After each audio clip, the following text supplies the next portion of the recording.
Hey guys, it's Krishanti with Krishanti.com, and every week I bring new videos about psychic development and spiritual and personal growth. And this week's video is one of my favorite topics. It's about past lives and how to get an idea of who you may have been in a past life. But before I get into it, if you're into this topic, come on over and subscribe because I do new videos every week, as I said, and I would love to see you here. And now on to this. A couple of years ago, I made a video about how to know and get an idea of who you were in a past life, primarily by focusing on and looking back to what you were absolutely passionate about when you were a child, like what you were just crazy about. Oftentimes that's a clue.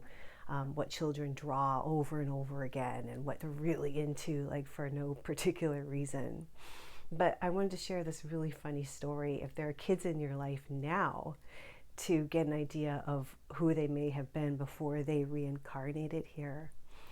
My son has a friend that I just adore. He's hilarious. He's 10 years old, but he's like a 65-year-old man in a 10-year-old kid's body. And it took me a while to figure out, I was like, what is it about him? Because there's something special and unique and like different about him.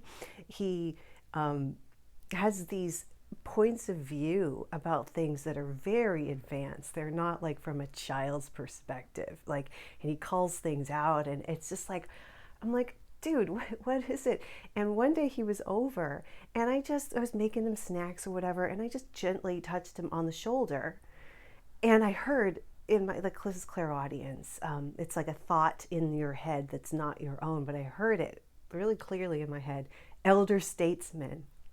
And it's like, oh my God, that's so you. An elder statesman's like a very respected, highly respected and regarded former, technically speaking, I think it would be a former politician, but someone still involved in politics.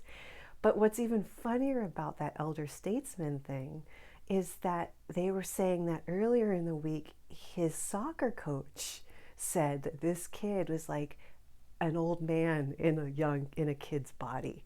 So there's two like that. And it could be just like his most recent incarnation. You know, he lived a long life and had a really prominent sort of career or what, but things like that will come up, and those are clues as to who you were or who children in your life were.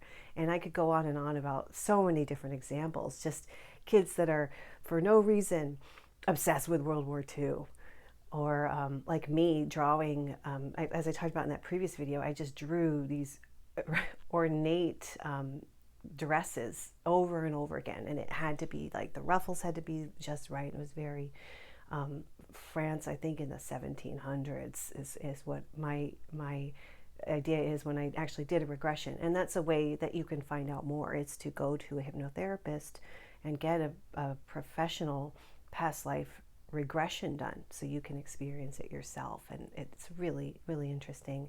Now, before I go, I actually have a past lives meditation on my website. It's a past life regression that you can do on your own. It's just $15, so it's not that pricey, and then you can go back and see if you get any glimpses and pictures of who you were in a past life. While you're there, come on over and subscribe to Krishanti.com. You'll get a free gift, updates about hopefully some upcoming live classes I'll be doing, and more goodies and things like that I'd like to start sending out. So one last thing, if you're still here hearing me ramble, if you have an experience of who someone you know has been in a past life, or who you know you have been in a past life, put it in the comments below. These are the most fun stories to read. Especially, I love, like, Ian Stevenson is a researcher who did a lot of work on children who remember their past lives in other countries and had field workers go out there, and these stories are absolutely incredible. One I think I must have talked about in a video because it's one of my favorites, is the little girl in India who swore she had a family and children and was just adamant about it. And the team went out and they actually found her family in a village 30 miles away, and she knew who they all were, and she said, called them by their name and recognized them. And it was just like, unbelievable. But this stuff is happening all the time. So come and share the stories. It would be so much fun to hear about it. And on that note, I think that's it for this video. Thank you so much for watching, and I will see you next time. Bye.